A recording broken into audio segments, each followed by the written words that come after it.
Bonjour à tous, 4 mars 2025, en Charente, sur une petite route minuscule, un petit village, devant une propriété, une herbe de la pampa, et puis là, une haie de je sais pas quoi, une plante exotique.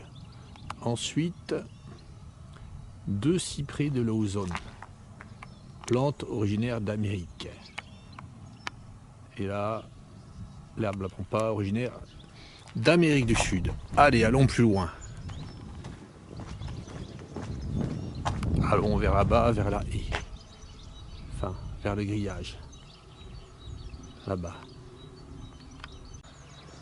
Nous y sommes. Le grillage a été désherbé parce qu'il faut désherber. Voilà, tout le long de la propriété, c'est nettoyé au glyphosate. Alors la Charente, c'est un des départements les plus utilisateurs de pesticides. Et là, ben, devant les portails, devant les grillages, souvent, il y a un désherbage au glyphosate. Parce que c'est mieux, c'est plus joli, hein. S'il n'y avait pas de désherbage, il y aurait de l'herbe contre le grillage. Et c'est vilain. Faut pas. Pour certaines personnes, c'est comme ça. Allez, allons un peu plus loin. Devant la propriété, là. À 50 mètres sur la gauche. Un peu plus. Un peu plus loin que 50 mètres. Voilà, nous y arrivons, c'était à 80 mètres, vers là-bas. Nous étions vers là-bas, ça y est, nous y sommes. Et voilà. Alors, je filme pas volontairement au-dessus, hein. Il y a le nom du château, hein. Et on voit que exploitation ayant obtenu le certificat environnemental Cognac, la certification environnementale Cognac. Ah ben, c'est super, hein, haute valeur environnementale, hein.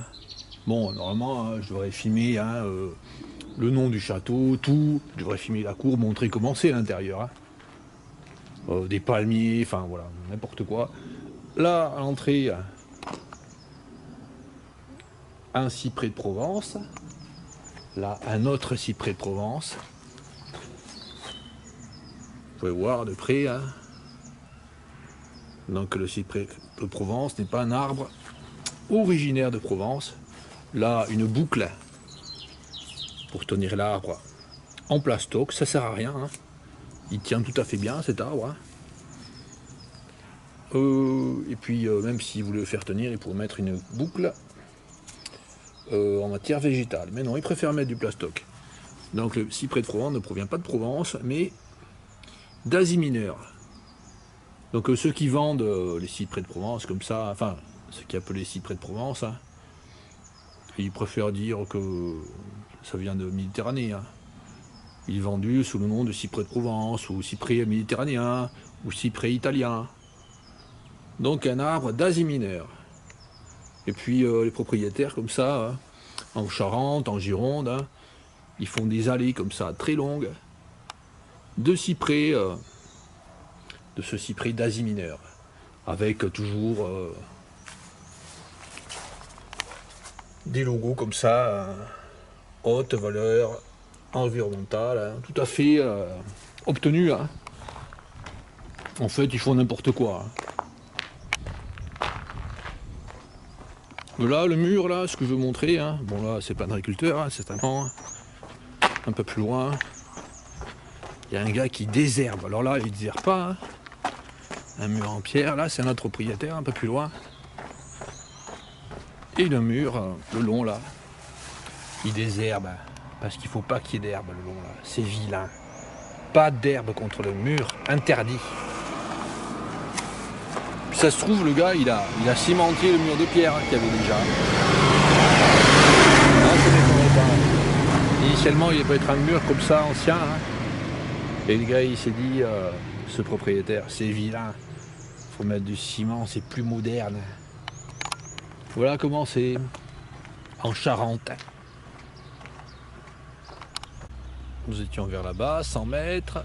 Là, on peut voir un yucca planté au bord de la rivière. Là, on peut voir une allée de yucca. Ce sont des plantes exotiques. Hein. Donc c'est un quartier yuccaophile. Alors l'engin de broyage du bord des routes, quand il arrive comme ça, il broie partout, hein, le long de la route là. Il broie toutes les fleurs, sauf les yuccas.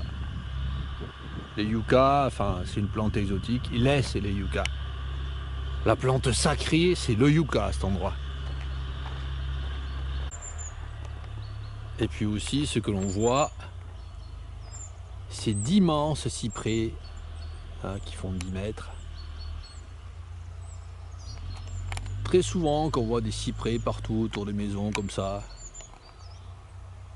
une plante originaire d'Amérique, peu utile pour la faune, mais ils préfèrent mettre des cyprès que, par exemple, des ifs, alors que l'if c'est bien plus important pour la nature, et il n'y a pas beaucoup de ifs, mais ils préfèrent mettre des cyprès.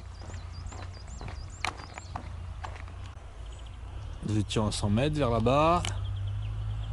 Là, nous avons une propriété avec une pente calcaire très favorable à plein d'espèces d'arbres, d'orchidées.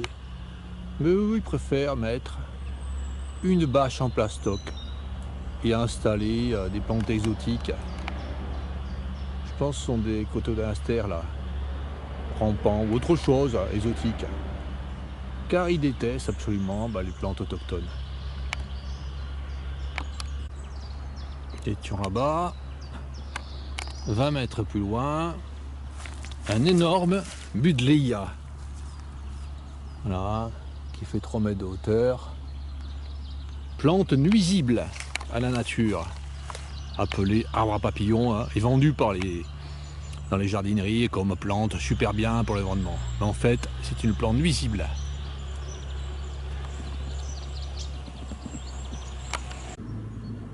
Nous sommes revenus sur la route principale, nous étions sur la petite route là, qui tourne à gauche là, à 50 mètres, et nous étions environ 100 mètres vers là-bas. Là, sur la route principale, nous avons des aménagements dans les villages qui ont été faits il y a quelques années, hein, avec des graminées exotiques. Je pense que ce sont ces graminées là qui viennent d'Australie, que j'avais filmé à Libourne. Donc plein de graminées exotiques installées comme ça. Et là, ces graminées qui ont été coupées là, enfin ces plantes qui ont été coupées, ce sont des roseaux chinois. J'adore mettre des roseaux chinois comme ça. Et pour entretenir à la fin hein, de la saison, ils coupent les roseaux chinois. Il faut venir couper les roseaux chinois. Il faut faire du travail, voilà. Que des conneries, que des plantes exotiques. Ça aussi c'est une plante exotique. Hein. Ça là, je sais plus comment ça s'appelle. Je crois que vulgairement c'est appelé rose de Noël, mais c'est rien à voir avec d'autres plantes qui s'appellent rose de Noël. Hein. Donc voilà, n'importe quoi. Pratiquement partout que n'importe quoi. Encore ces graminées exotiques qui finissent par envahir certains lieux naturels en France. Nous étions vers là-bas. Là, un parking aménagé avec encore des graminées exotiques qui ont été coupées là. Donc là, c'est le roseau chinois. Il n'y avait aucun de ces aménagements là, je sais pas, il y a 15 ans peut-être, ou 10 ans, ça dépend des endroits, avec des roseaux chinois. Autrefois, il y avait par exemple ce genre de plantation là, des rosiers, des jonquilles, et pas de roseaux chinois comme ça. Donc c'était des plantations faites par les propriétaires des maisons. Hein. Et les mairies ont décidé qu'il fallait mettre des roseaux chinois un peu partout. Hein. 10 mètres plus loin, sur le trottoir, sur le bord du trottoir, encore ces graminées. Après là, c'est quoi ça? Ouais, ça c'est une lavande. Et puis là, toujours hein, du plastoc. Partout du plastoc. Alors dessous là, chaque fois qu'on voit ces graviers là, bah, dessous il y a des plastocs. Hein. Partout, du plastoc étalé au bord des routes.